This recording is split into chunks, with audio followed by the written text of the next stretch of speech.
스토리 연구소 소장 조경애라고 합니다. 저는 신기한 마술에 스토리를 입혀서 자신이 전하고자 하는 메시지를 효과적으로 전달하는 것을 연구하고 있고요. 그 노하우를 이렇게 현장에 나가서 강의하고 있습니다. 저는 주로 주캐는 요새 이제 주캐, 부캐 이렇게 말씀들 많이 하시죠. 저는 주캐는 심리치료사입니다. 그래서 현장에서 아동 청소년들이라거나 가족들 그리고 부모님 상담들 이렇게 진행을 하고 있고요.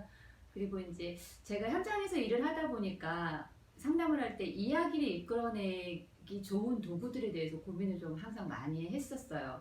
그래서 우연치 않게 스토리텔링 도구를 만나게 되고 스토리텔링 도구를 접목하다 보니 자연스럽게 지금은 이제 현재 마술 도구까지 제가 접목을 해서 아이들도 만나고 그리고 강의도 하고 있는데요.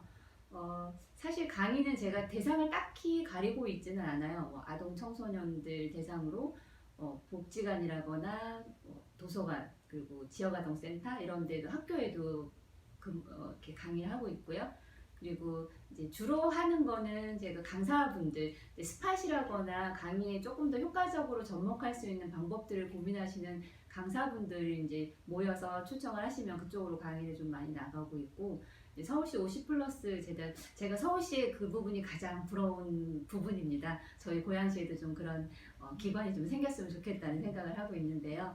서울시 50플러스 재단에서 이제 주로 거기 오시는 분들은 50플러스이지만 40대 이후부터는 이제 수강이 가능하세요. 그래서 40대에서 제가 제일 나이가 많으신 분은 80이 넘으신 분들도 제 수업에 들어오신 분들이 있으셨거든요. 그래서 주로 현재는 이제 앞으로도 아마도 시니어 쪽의 강의를 좀 더 많이 하게 되지 않을까라고 생각을 하고 있습니다.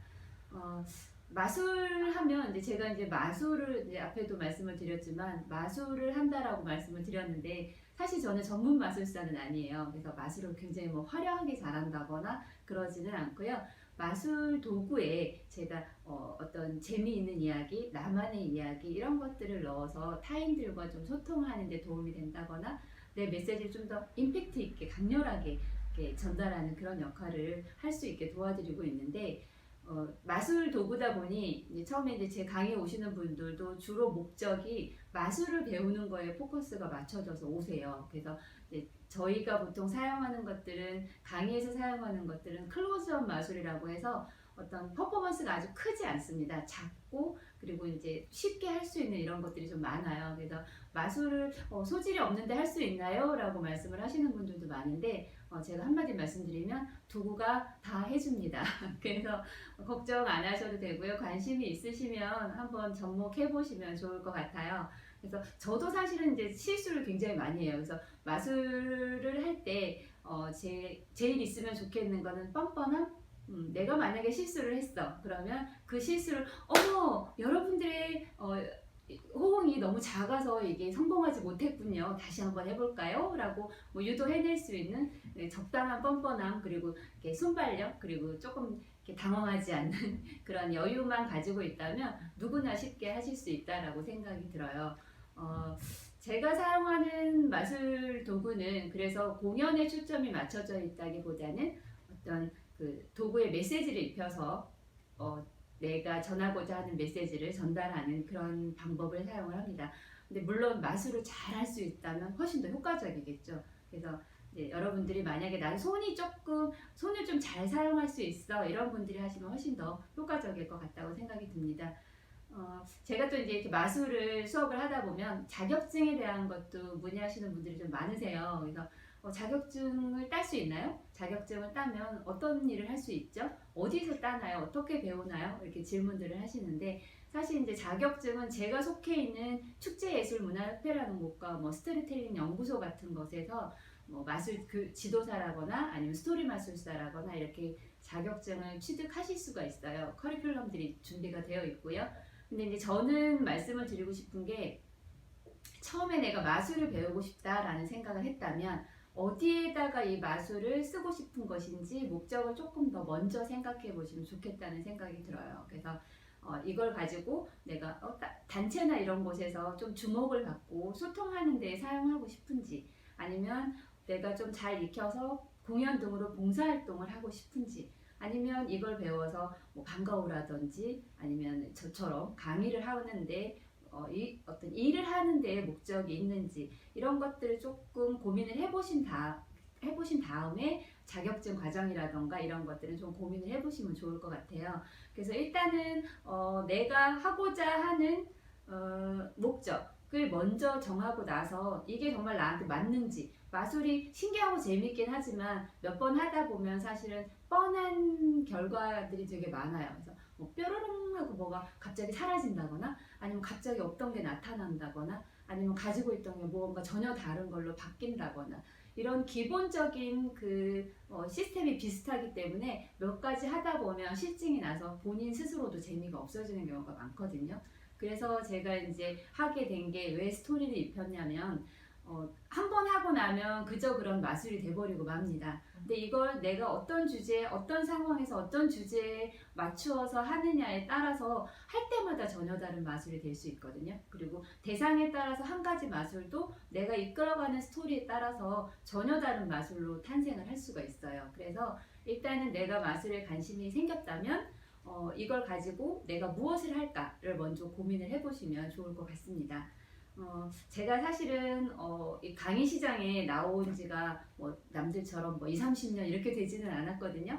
근데 제가 좀 빨리 그래도 강의를 하고 이제 추천받는 강사가 될 수 있었던 건 일단 내가 하고 싶어서 했던 게 가장 큰 어떤 플러스적인 요인이었던 것 같아요. 그래서 일단 여러분들도 일단 관심이 있으면 접해보시고 그리고 이게 나에게 맞는지 경험해보고 그리고 그 과정에서 내가 가진 무엇인가 특별한 것을 찾는 것 그게 되게 중요한 것 같아요. 그래서 뭐 배우고 싶다 하시면 저희 너널 스토리 연구소에서 뭐 원데이 과정이라든지 그 전문가 과정도 이런 온오프라인에서 다 운영을 하고 있거든요. 관심 있으시면 연락 주시면 좋을 것 같고요.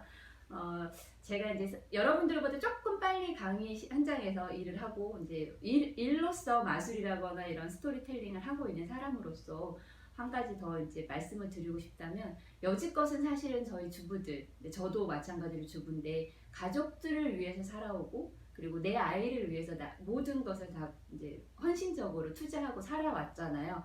근데 이제 주변에서도 보면 뭐 갱년기야 이렇게 우울해하고 이러신 분들 많은데 이제부터는 정말 나를 찾는 시간을 가져야 되지 않을까라는 생각을 합니다. 나다운 거, 내가 하고 싶은 거, 내가 가슴이 뛰는 거, 내가 좋아하는 일. 앞으로 저희 살아야 할 날이 너무 많이 남았잖아요. 그래서 지금부터는 좀 본인이 뭘 좋아했었는지 그리고 내가 사실은 뭘 하고 싶었었는지 이런 것들도 한번 다시 생각해보는 시간을 가지셨으면 좋겠습니다. 그래서 제가 여러분들께 간단한 걸 하나 보여드리도록 할게요. 여기 보면 상자가 하나가 있습니다. 그냥 뭐 평범한 특별하지 않은 상자인데요. 이 상자에다 제가 오늘 여러분들께 드리고 싶은 메시지를 한번 넣어 볼게요. 저도 사실은 막상 무엇인가 강의는 하고 싶은데 나오려고 하니 뭘 어떻게 해야 되는지 전혀 모르겠더라고요. 그래서 이렇게 아무것도 없는 상자처럼 비어 있다는 생각이 처음에 들었어요. 준비된 건 아무것도 없죠. 그리고 나는 여지껏 아무것도 이룬 것도 없는 것 같고 아무것도 없는데 난 뭘 하지? 라고 고민을 되게 많이 하게 됐었어요. 근데 고민을 하면서 그냥 있으면 고민으로 끝나겠죠. 근데 내가 좋아하는 걸 찾고 내가 하고 싶은 걸 하다 보니 점점 잊고 있던 걸 죄송합니다. 잊고 있던 것을 찾았어요. 제가 지금 옆에 지금 저랑 같이 연극을 하고 계시는 선생님이 와서 저를 응원해주고 계신데 제가 사실은 어렸을 때 굉장히 그 연극에 관심이 있었어요. 그래서 뮤지컬 같은 거 해보고 싶기도 했었고 그리고 실제로 제가 합창단으로 굉장히 많이 활동도 했었거든요. 뭐 세종문화회관 대강당에서 공연도 했었고 뭐 방송도 나간 적도 있었고 근데 그런 것들이 다 가슴속에 숨어져 있었던 거예요. 근데 이제 나이를 먹고 무엇인가 나한테 시간이 생기니까 하고 싶은 게 다시 스멀스멀 올라오더라고요. 그래서 저는 이제 그렇게 제가 하고 싶은 일을 찾다 보니 무엇인가 이제 내가 뭘 해야겠구나. 내가 이 마술을 배웠으니 이걸 어디에 접목을 해야겠구나. 이런 것들이 자꾸 새로운 아이디어들이 떠올라요. 그래서 여러분들도 자꾸 일단 움직이시면 아이디어들이 떠오를 거라고 생각이 듭니다. 그래서 저는 이렇게 자세히 아무것도 없다고 생각했던 저를 하나 찾아보니까 그 안에 무엇인가가 있는 거예요. 무엇이 있을까요?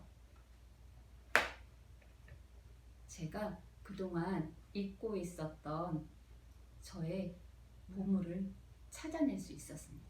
그래서 이렇게 이제는 제가 되게 이거 한 20년 정도 된 건데 어느 학부모한테 제가 선물 받았던 목걸이인데 아직까지 있어요 이게. 그래서 이 목걸이를 이제는 이렇게 예쁘게 장착을 하고 제가 하고 싶은 일을 멋지게 해나갈 겁니다. 여러분들께서도 그렇게 자기가 하고 싶은 일을 좀 찾을 수 있었으면 좋겠고요. 만약에 원하신다면 여러분들 옆에서 제가 길을 안내하는 길라잡이가 되어드리도록 하겠습니다. 감사합니다.